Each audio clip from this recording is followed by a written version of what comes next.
Well, hey there, Munzee Maniacs listeners. Kevin here, coming to you at the beginning of this episode. And the reason why I'm doing this, I just wanted to let you know that the first 2 episodes of the Munzee Maniacs podcast were actually recorded a few weeks ago. This episode as well. And things have changed a little bit with our situation. I'm currently in Shenzhen, China, and the last few episodes we recorded, myself and PJ were both in Osaka, Japan. I'm currently under hotel quarantine, which is the normal procedure for all people entering the country. 14 days and nights in a hotel, whole bunch of COVID tests. Once we get a clean bill of health after 14 days, we're off and we get to go back home and live our lives. Again, Shenzhen, as we alluded in the last podcast, or just said, it's a new city that doesn't have Munzee, and I'm going to be building it from scratch here. Okay, so the first 3 episodes of the podcast are going to be weekly. So this one's dropping on a Tuesday. Episode 1 dropped last Tuesday, and myself and PJ will be recording episode 3 in a day or 2 from now, from the time this is dropped. After the first 3 episodes, we're going to be going to a twice-a-month schedule. That will be the normal schedule for the Munzee Maniacs podcast. It's just more manageable for us. Now, some updates since episode 1 has come out. The Munzee Maniacs podcast is now available on all major podcast platforms. So just search the podcast platform of choice for you, and you'll find it there. Also, we do now have a website, munzeemaniacs.blogspot.com. Go there. That's going to be the landing page for the Munzee Maniacs podcast. And please, folks, share this podcast. If you're a Munzee player, you know other Munzee players, I'm sure. Share this podcast with them. I'm sure they'd love to hear it and get some good Munzee news. Okay, so let's get on with this episode and enjoy PJ and myself talking all about the best practices for deploying Munzees. Okay, well, hey there, folks. Welcome to episode number 2 of the Munzee Maniacs podcast. And hey there. And this evening I'm here with my co-host, PJ. PJ, hello. Yo, yo, yo, yo. Yes, it is Kevin and PJ once again with episode number 2. And today we're going to be talking about the do's and don'ts of deploying. So thank you to all the people who tuned into episode 1. We appreciate it. All 3 of you, or 2 of you, or 1 of you, or maybe a few more. Could be 5. Could be 5. Now we are actually recording these a bit in the past, so we'll have to see what happns. Will we record them in the past, or will we upload them in the future? Hey, it's all about perspective, right, PJ? Glass half full. Glass. There we go. Okay, so this is a topic that is something that PJ and I discuss often, and I know within it's our near and dear to our hearts. Near and dear to our hearts about how do you deploy a Munzee in a good way, a proper way, and how can you maybe deploy it in a way that isn't as good as it should be or could be. Yeah. So I think our conversation tonight is mostly going to be about physicals, but I mean, because I got to admit, I'm pretty new to the whole virtual deploying game. I've been recently, now that I'm trying to build the city of Shenzhen, China, while we're recording this, I'm not there yet, but while you guys are listening to it, I'm there. So I've been deploying a lot in the city. Mostly in the area where I live and my colleagues live, and then I'm going to grow it out more. But I guess, most of my experience is with physicals, and probably I would say that the players in this area of Japan, that would be the case. So, so we'll just jump right into it and talk about some of these things. I wrote down some things. I know, PJ, you've got lots of opinions on this matter. I have opinions on everything. That is true. Okay, so I thought I wrote down a few bullet points, and you can jump in and share your own too. But I think to start at the basics, at the very beginning, like when I started playing Munzee, you introduced me to the game, PJ. You gave me a handful of Munzees, but once those were gone, you can order. Obviously go to the freeze tag store and order them and have them sent from Texas over here to Japan. But that takes some time, so I wanted to continue playing immediately. So I use the great feature when you go to munzee.com and you log in and you go up to your profile, there's a create button and you can create your own. Yeah. So I did that. I would copy a bunch. I would make usually, I think 25 is the max at one time. I'd make 25. I'd do a batch print, and then I'd drag it over. I copy and paste it, and I drag it over to like Pages on my MacBook, and I scale it, and then I would have to go out to a convenience store. What do you mean scale? For those who may not know, are you making it bigger or smaller? What? I was making them smaller. And you can, if you have a printer at home, you can actually just adjust how many pixels wide it is and this and that, and print it from home. But I don't have a printer at home, so I would have to, because I've been living out of a suitcase for 8 months. So COVID-19, we don't like you. So I would go to a convenience store, and I was using a very high quality printer at the convenience stores, and it had a really nice paper, would do a very good job. So even if I created my own micros, essentially, the quality was very high. And then I laminate them. And that's where the issue is, laminating. What are some things that we've come across, or that you've come across, PJ, with homemade Munzees that maybe don't make them as good as they could be? Well, see, there's a couple of problems. First of all, a lot of people are using home printers, and even if it's a laser jet printer, the home variants tend to be rather, as you know, weak, and they fade with the slightest bit of sun and or exposure. They lose their crispness and darkness very quickly. That's one issue. Although that can be compensated by just careful plan where you place it. If you make sure it's covered and under the sun or not in direct sunlight, that always helps. But our issue with lamination in particular has been, and I've seen this in Japan, I've seen this in California, the other place that I've done most of my Munzee capping, is that people, whether they're using a laminating machine and cutting too close to the Q code itself, or whether they're using cello tape or some kind of Scotch tape, they tend not to go wide enough. So the problem is that if you cut it right where you think the Munzee ends, is that there's nothing for it to seal or to adhere to over time. And then very quickly moisture will get in there, if not direct rain, which is even worse. And then within a matter of weeks, we find, and you and I both found this, that they are too far gone, or that we're literally having to push out the water to scan it in. And that's a temporary solution, because in a few months, they won't be readable at all. Yeah, exactly. So what did you say when we were talking more recently about what's a good rule of thumb to have laminate? A few? Well, yeah, so for those of you out there listening, I am literally a kindergarten teacher. That's what I do as a profession. I'm a kindergarten teacher. So I've got a lot of experience with laminating things. So one mistake that I've even seen as a teacher is maybe a teacher wants to print off on one page, they've got like 20 pictures. So what they'll do is they'll take the whole piece of A4 paper, shove it in the A4 laminate, run it through, and then cut everything. Well, then the seal's not there, right? So although it's a bit of a painful process, it's slow.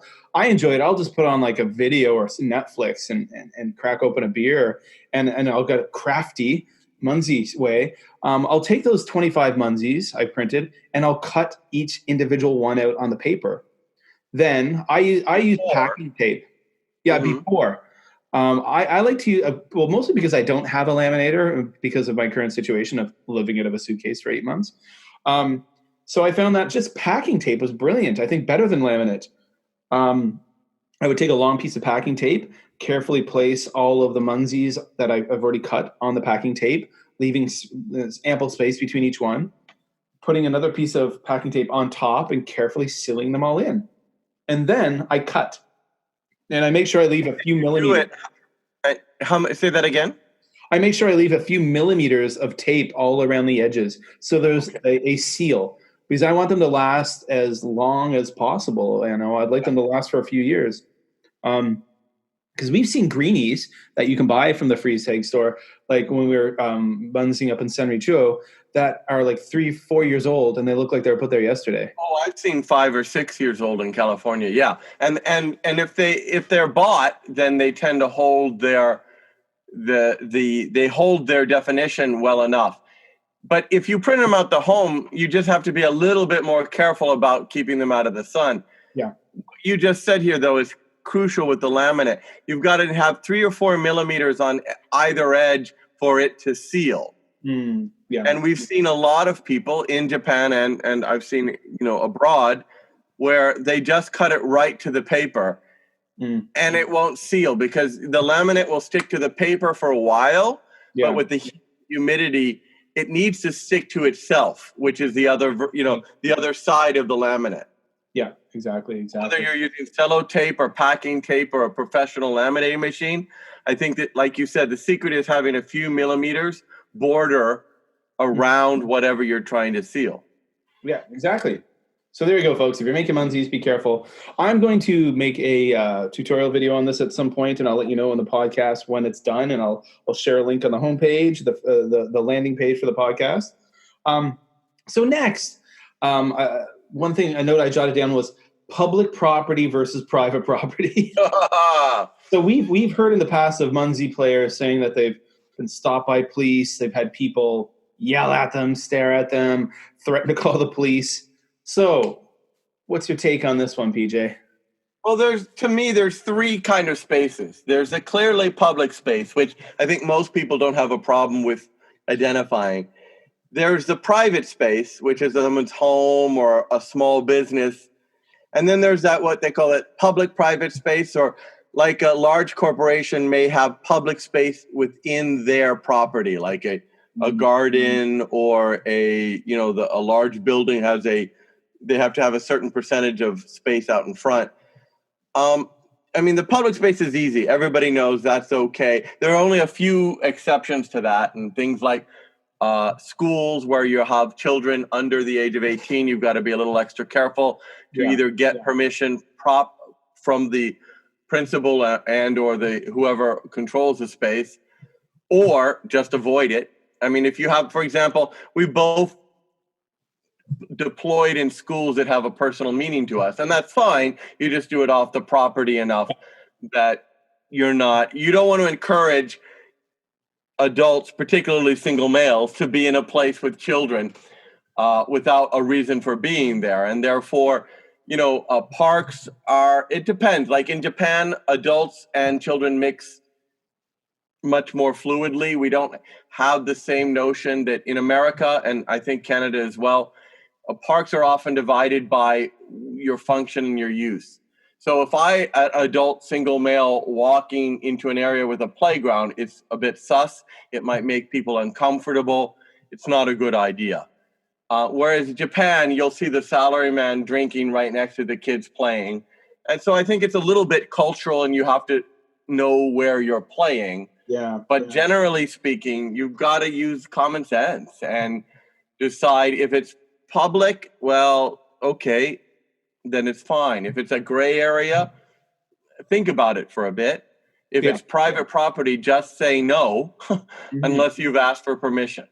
Yeah, exactly. And you and I have both seen there's a Munzee in the city of Osaka that's in a restaurant, and I'm almost certain they did not ask the restaurant owners Apparently permission. it's in the back of the restaurant. We know that because we're both ZQRU, right? So that one pops up every few days for maintenance, and I'm like, I'm not going to go into a restaurant and order food and look around for a Munzee. If the restaurant owner was a Munzee player, that's a different story. But I'm sure that's not the case in this situation. No, and both geocaching and Munzee do have a provision for asking for permission, as long as it's not a commercial endeavor and you're not doing it specifically to make money. You can say, go into the cafe. You don't have to buy anything, but that implies that you've got permission from the business owner and you made it clear to the player that they don't have to purchase anything. And we've seen at least one example, if not more, where that's not done. Recently, I saw one that was stuck to a metal window, metal bars, a security protection, but of a private home. Now, it was in the city, and those of you who play in America, it might be different. But in Japan, homes often don't have yards. So it's literally right up against the street, and you could reach and put it on their window. the thing is that it's private property, and if the homeowner sees you, they're going to call the police. Exactly, right? And rightly so. Yeah. So I mean, I know, So like, common sense. yeah, like for example, myself, like here, here in Japan, there's lots of shrines and temples, Mm-hmm. and I think it's just horribly bad form to put one Yes. on a temple ground or a shrine grounds. But I'll deploy a Munzee and name it whatever shrine, and then I'll say in the description it's across the sidewalk outside the shrine on like a stop sign, a public place. Yeah, I think sacred versus profane space, we have to be respectful, whether it's a church, a mosque, a temple, or a shrine. Generally speaking, it should be outside of the property, unless you've sought permission of, again, whoever controls that space. There are exceptions. Here in Japan, there are some large temple grounds and shrines that have public space contained within, like a smoking area with vending machines and parking. I think that might be acceptable. Yeah. I think Ikuta Shrine in Sanomiya and Kobe is like that. That's a good point. Yeah. Well, there are no hard and fast rules about that, but use your judgment. And the idea is that when we're playing this game, we're trying to respectfully encourage people to visit these locales.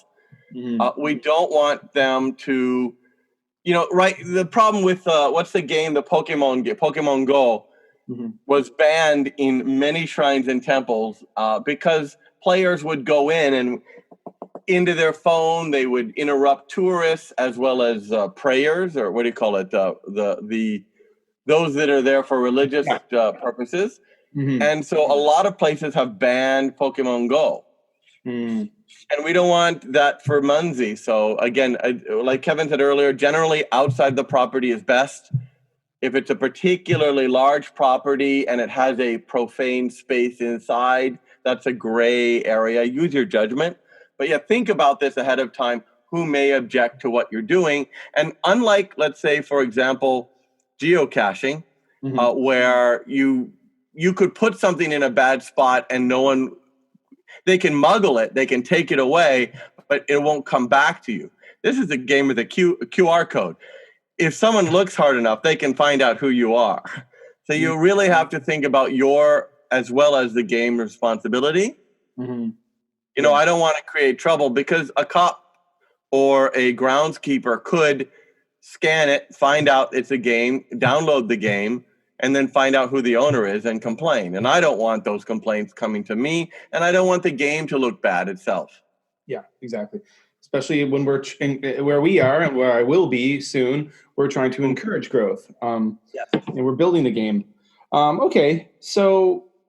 And one more thing to talk about, because you're going to China, we should mention that if you're in an area where a security police or military may be security conscious, you should be extra careful in what you're doing, just because you don't want to get in trouble. Yeah, exactly. So I'm based in China, and I had a former colleague, a vice principal at my last school, who loved cycling, and he accidentally cycled one day down a wrong road and he was in part of a military base, and he got arrested, and he was like literally taken to a jail and tried to explain his way out, but he couldn't speak Chinese, and eventually they had to get staff from the school to come, and then everything worked out in the end, but he spent a full day in jail just because he cycled into the wrong place. So China has even more QR codes than Japan, like tenfold more. But you got to remember that especially when you're in a foreign country and you're a visibly not a local like we are, people, we naturally have attention drawn to us just by walking down the road, let alone, especially if we're in the evening, when I do a lot of my Munzee playing at night, so then I have to turn on the flashlight feature on the scanner. So I'm like, real suspicious. What's this foreign person doing who doesn't look like he belongs here with a light flashing around and, One time I was in Shanghai, and it was geocaching, but I think it's a similar issue. I was scanning under a bench in a park in Shanghai, and a cop came up to me, and I'm not fluent in Chinese, as you well know. And so I in a mix of some Japanese, some Chinese words and some English. And I was very fortunate because the cop goes, "Oh, geocaching." He knew it. And he pulled up they had Shanghai seemed to have a what do you call it, a PDF of potential games that people play on their phones. Okay. Pokemon was there and geocaching was there. I don't know if Munzee was, but he knew what it was. He pointed it out and he says, "Is this what you're doing?" I said, "Yes." And he goes, "Oh, okay." And that's probably pretty rare, you know? Yes, and I was quite lucky. Rare. I was quite lucky because I didn't do what you just recommended. I've learned since then, when I go to China, which is very rare, but when I do, I print out in Chinese a little explanation thing, what I'm doing in, whether it's geocaching or more recently, it's almost all Munzee. I print out a little explanatory sheet. It might help prevent taking you down to the station. That's a good idea. When I get to China, I should have my teaching assistant. I should write something up and explain the game to my teaching assistant and show her, and then have her translate something for me. And it may or may not help, but it can't hurt to carry it around in your wallet. Yeah. You're an active player like we are. Yeah, exactly. Okay, all right. So the next point I wrote down was about the best case scenario, but the whole idea of the similarity, this is in geocaching as well, of like making a place a destination or choosing your places carefully. You know, I've got Munzees and back alleys all over Osaka, but you know, of the idea of making a place where you Munzee a special place. I know that, for example, you know, a few weeks ago, I was at a place called Himeji Castle, which is Japan's, you know, most famous castle, or at least like probably, arguably. 2 days later, I was at Amagasaki Castle. The two of us went to Akashi Park, which is a well-known place in the area. And that was the day. Yeah, we put Munzees in all those places, but those are the kind of places where once you go there and you cap those Munzees, you're going to want to hang out there for a few more hours or the rest of the day, right? Ideally, yes. Yeah. So do you ever have kind of like a destination planning, or do you know, when you're thinking of making certain Munzees special, what's your thought process on that? I love when you feed me an easy question. I'm a believer in the destination locale, and I often pick, my thing is, because I studied it way back in university, back when black and white was common. TV, by the way. I studied temple architecture and shrine architecture. Did you really? Yeah, in East Asian, all the countries. Really, they offered that in university in America in the 1950s, did they? Ooh, nasty B. I'm not gonna. It's a family show. I'm not gonna swear. Yeah, you know what I mean. So I like temples and shrines, as you well know, and most players that we know become known for certain things. Mine are temples and shrines. But they're parking lots and community boards. Community message boards and parking lots. I believe everyone in Japan should have a Munzee. And I think that, by the way, having a thing is a good thing, because then people get to know you and know what you do. But so I do believe in the destination planning. I look it out. I do a little research. I figure it out most of the time. But I think there are two kinds. Just like geocaching, we have special places or trails, or what's the word? Yeah, trail. That works. But there's another word. What do we call it? I'm lost right now. String? A string?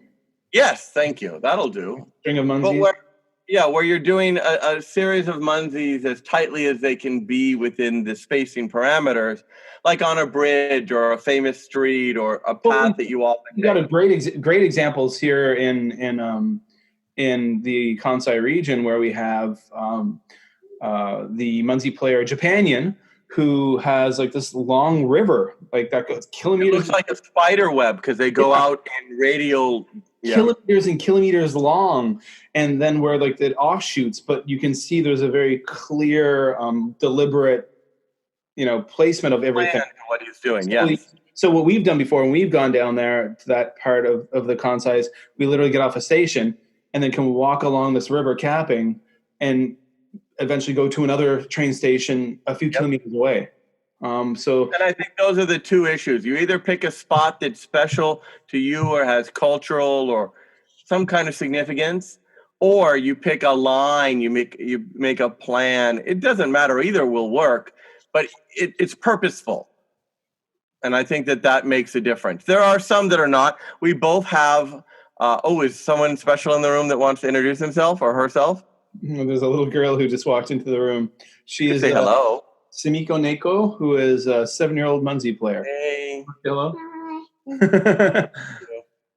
Okay, yeah. So, I mean, I think of like the way I'm kind of planning now, I'm putting a lot of thought into is I'm deploying around Shenzhen, but I'm looking at public parks where I know a lot of people go. I'm looking at cycling paths. I'm looking at hiking trails. I'm looking at popular restaurants and shopping malls. These are places, and this is where I'm placing virtual Munzees. Because I know that these are destinations where people go. Like there's a Walmart in Shenzhen, and I know a lot of my colleagues go there shopping. So I put one on Walmart. There's a university near my house. I put a one on the university. There's our favorite Japanese restaurant in Shenzhen, and I placed one there. Putting them, there's a couple of restaurant and bar roads where I know lots of foreigners hang out. I'm putting some along there. I think the key there is purposeful placing, whether it's a string or a particular spot that means something to you or you think might mean something to others. Yeah. I think that makes it extra special. Yeah. And that's what I'm trying to think of. We can absolutely do that. Let's take There we go, recording again. Okay, next on the agenda, Mr. PJ. One thing I jotted down was the idea of mixing it up with your deployments. And what do you mean by that? Instead of a sea of greenies, and now obviously not everyone can do this. Obviously when you want to get special Munzees, when you want to be able to convert a Munzee, that costs money, right? They're not free. So to buy those things, you have to spend money. But if you are in a situation where you can afford to, do that, buy different things in the Munzee store, it's always nice when you go to a location. There's a lot of different types of Munzees around. So that's another thing I'm going to try to do as I set up the game in Shenzhen. And we talked about this in the last episode of the podcast. Mm-hmm. And instead of it just being a sea of greenies, when I start to introduce friends and colleagues and stuff to the game, I want there to be a variety of virtuals in different locations. And I want there to be a variety of different types of Munzees around. So they're like, what's that? That looks interesting. I'm going to go to that. What's a vacation condo? Oh, what's a hotel Munzee? Oh, what's that red thing with a question mark on it? Yeah. So I think that's actually a good lesson, not just for newbies and people who might be financially careful, have to be careful about where they spend their money, which is certainly a concern. But I think the opposite is also true. I see people in North America that just do virtuals, and they've pretty much given up on the physical game. And personally, I think that's a shame, because there's nothing better to me than going to a spot and scanning something in. Exactly. So I think variety is the key, like you said. What's up, Kevin?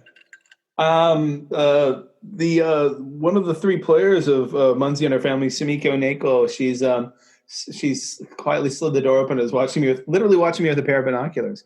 There you go.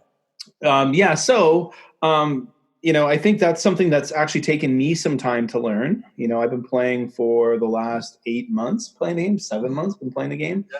And I think that as I'm trying to kind of, I think the area I was living in, when I learned about the game, I just went crazy and just threw up generics everywhere.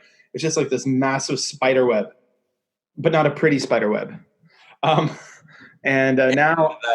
I want to be more deliberate, and I'm thinking a lot more about the game itself, because like we said in the last episode, I said, when I introduce it to my friends, I want them to be able to open the app and see, wow, there's a whole bunch of stuff here. Mm-hmm. And what is this stuff? And that looks interesting. And it makes it more fun, because I'm like you. I love the physical idea of getting outdoors and deploying and capping. Like, that's fun. Okay. Good descriptions. Why should we have good detailed descriptions on our physical Munzees? What do you think? Well, I think this is true anywhere in the world, but particularly where you are about to go. accuracy is an issue. The phones are pretty accurate, give or take a meter. Geocaching is more accurate than Munzee, and I'm not sure why. It comes something down to the API that they use that converts that data to the game. As we both know, in Munzee, even in the most perfect situation, you're talking about accuracy measured in meters, not in centimeters, and therefore some kind of description, be it in the title or in the actual description little box. The more that you say, the better, unless you're trying to be purposely vague. And then you might want to say that this one's going to be a challenge. Yeah. And here's a hint. Give a warning. Yeah. Because I mean, even like yesterday, there are good and bad days with the app. Like yesterday, I was in the middle of the heart of Osaka, in Shinsaibashi, and there's tall buildings everywhere. It was a beautiful sunny day, but there's these massive buildings all around me, and it had me so off. There was one of yours I was actually trying to cap, and I got it eventually, but it literally had me placed on the wrong side of the road. So I was that's a good 20 meters at least. Oh, it was 20 or 30 meters off, and I'm trying to use the map, and I realized, wait, and I looked, you had a photo clue. It was one across the street from that big hotel in Shinsaibashi Namba by JR Namba Station. What is that hotel? The Swiss one? It's got like almost like a traditional looking first 10 floors. Oh, I can't remember the name, but it used to look like it used to be the front of the theater. Yes, exactly. And then they converted it into a hotel. I can't remember the name of the hotel, but I know where you. So I'm on the same side of the street as the hotel, because that's where my blue dot is. And then I'm looking at, and it says across the street from a hotel. That's what you said. But then you put a photo clue from the actual. You didn't show the Munzee in the photo, but you took it from the spot where the Munzee was. So I'm like, I'm on the wrong side of the friggin' road. We should mention here that only premium members can leave photographic clues, but if you are a premium member, that's a great thing to do. And again, if you're going to take a picture, you should say it's either from the point of view of the Munzee or it's of the Munzee, which is sometimes confusing. And if you don't have premium membership, just a little bit more a wordy description may help. Yeah, exactly. Add more information. Can you explain a little bit about China, though, and the offset? Because that might come up. I'm not sure. I've heard geocaching does have an offset on the map, so the maps are not accurate at all. They're off quite a bit. But I did contact a Munzee player named, I think her username is Nelly Beans. And I contacted her because I'd realized, I looked at Shanghai, and I'm saying she, I don't know if it's a she, this person had deployed several hundred Munzees in Shanghai. And that player told me that they had no problem. So we'll see. So we talked about the good descriptions. If you are a premium member, of course, leaving photo clues is sometimes great. One more point I wanted to mention or have us discuss was, some people, when they deploy, it's a fast and dirty deploy, and they just hit the buttons and boom, and they walk away. And then, like we mentioned, the GPS can sometimes be off. Yeah. And sometimes those fast and dirty deploys, like according to the map, it looks like the Munzee is in the middle of 8 lanes of traffic. So what do you say about that? Well, I say ignore the blue dot and look at the geographic features on the map. The blue dot is where you are located, and as Kevin has already made clear, you can on any given day you can be a few meters off to hundreds of meters off. And if you're in a city, you have you're lucky enough that there will be features on the map that you can identify: a block, a famous building, a statue. And if you use that and not ignore the blue dot that says you are here, you're more likely to have success. If you're in the countryside, it's a little bit harder, but a little bit of planning still makes it possible.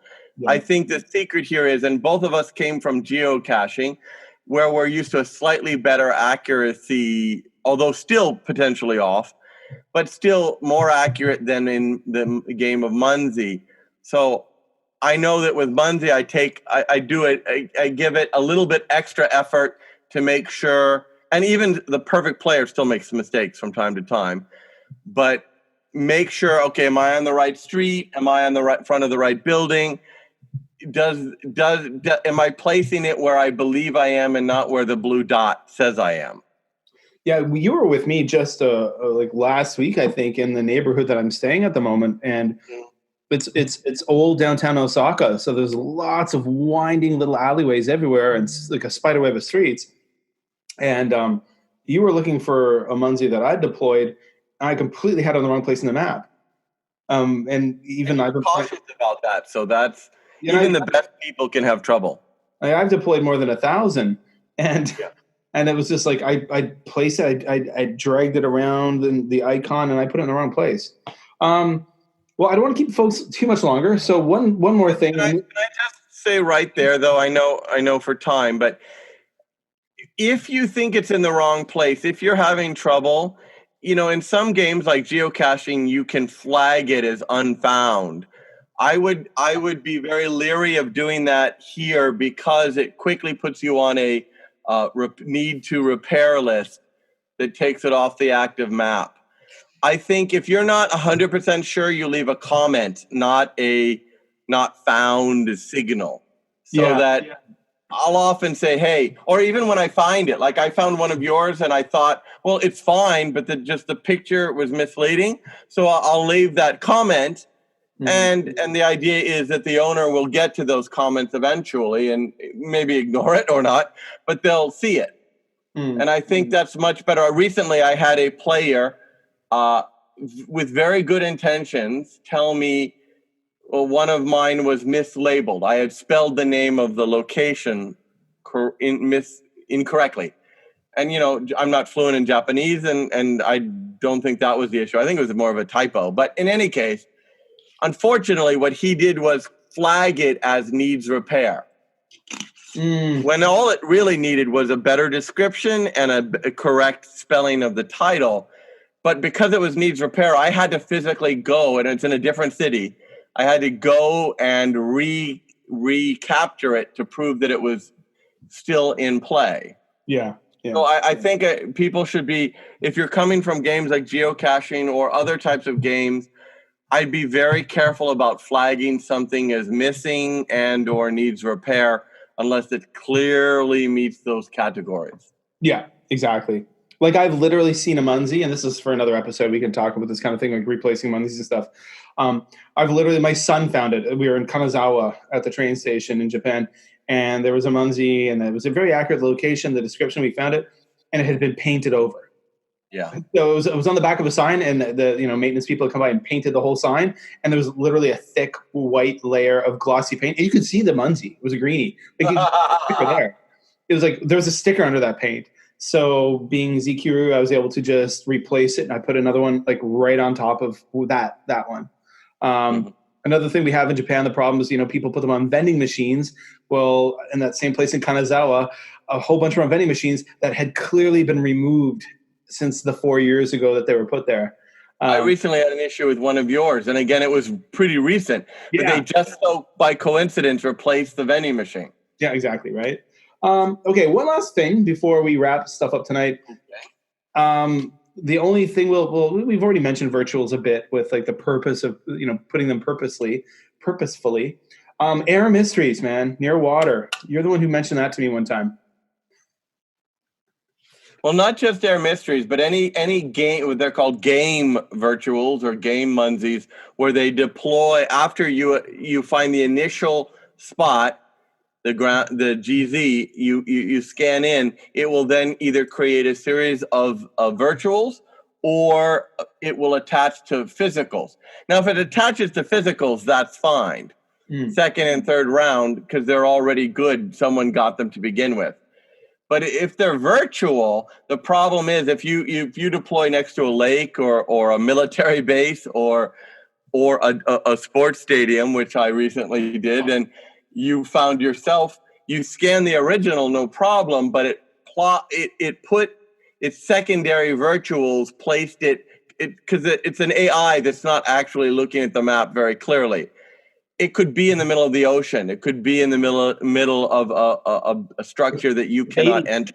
In my case today, the one was in the middle of a stadium, and the stadium was closed, and I couldn't, no matter, I was walking all around the perimeter of the stadium, couldn't get close enough to cap it. Well, I saw, I play in California when I visit family, and I found one that was right on the edge of the peninsula outside of San Francisco. And that meant half of the virtuals that it put into play once I capped the original were in the ocean, were actually physically in the bay, and I could not get to them. And I wanted to say to those players, if you're going to place those particular game type virtuals, to be extra careful, to give a perimeter of accessibility around your original deploy. Yeah, exactly. Okay, well, let's wrap up episode 2. And it's been great chatting with you again about Munzee, PJ. Always great. I hope you guys out there listening have enjoyed it. Remember, if you've got some fellow Munzee players who you work with, you're friends with, family with, please share with them this podcast. Or you think they might be interested in Munzee. Exactly. If you're on any Munzee Facebook groups or Twitter feeds or something that maybe we don't know about, please share this podcast there. Speaking of that, Kevin, where can you be accessed on the interwebs? Well, you can access me, of course, anytime you want. I'm most active on Twitter. There's only a bit of Munzee on the Twitter. It's mostly about education, as I'm a teacher. But that's at Mad for Maple. At Mad for Maple. I'm a Canadian. At Mad for Maple on Twitter. That's where you can find me. I'm pretty active. I've got Instagram stuff, but it's not any connection to Munzee. But we got a Facebook group, which we definitely want to shout out, which is facebook.com/Munzee in Asia. Yes. That's correct. And like we said in the last episode, you don't have to be in Asia, guys. If you're a Munzee lover, you're going to find it an interesting space. Come on over. We're the admins. We'll let you in. With all the power. We'll let you in. And it's just a space where we share our Munzee, our kind of daily Munzee adventures. Yeah. And like Kevin said, it's great if you're in Asia or interested in Asia. But if you're just kind of a newbie player or a relative non-expert, it's the perfect group. Because most of us, Kevin and I are the oldest players in the group. And we are not by any stretch of the imagination expert. So it's a good group where people can genuinely ask questions and help each other. Yeah, essentially everyone in our group is new to Munzee. Yeah. Yeah. You joined a long time ago, but you weren't really active until 2000. That's fair. Yes. I've joined in 2013, originally 2015. On this account, but I've only been active in it for about a year now. Yeah. So it's a great place to kind of, get your feet wet, I suppose. And just if you're just looking for Munzee content. Now, PJ, where can people find you on social media? Thank you for asking. There was no visual clue there at all. We're drinking. What can you expect? I have a Twitter, but I don't want you to find it because I find Twitter for trolls. Although I do check it. Yeah. When I was into figure skating, and I still am, but when I was heavily into it, if you have a hobby, it's great for that. And I may become more active now that we're doing Munzee so publicly, but I would say Instagram. Check me out, Kansai, is it Kansai? Yes, Kansai PJ, KANSAI_PEE_JAY, links to follow. But that's where I can be. I have other things, but that's where you should find me. Awesome. Okay. And there will be a website, which I will make while I'm in quarantine in China. Which is already finished. 2 weeks of fun. What? 2 weeks of fun. 2 weeks of fun. 2 weeks of a lot of time in a hotel. Which I will make a website. And I will leave that information later on. I will add that as an additional audio clip at the end of this once the website is good to go. Thank you, sir. Because all those things will be good to go before we launch the first episode. Okay, well, and the second episode. Well, everyone out there, well, first of all, thank you, Jay. Thank you. Another episode done. Thank you. Another, all two. All two. Woo! Yeah. We're very how should I say, long in the tooth podcasters. Lots of experience podcasting, but this is a new one. This was going to be what, a 30-minute episode? All over. This is a long one. Okay. Well, everyone, thanks for listening, and remember to spread the good word about the Munzee Maniacs Podcast. Yay. Okay. Yeah.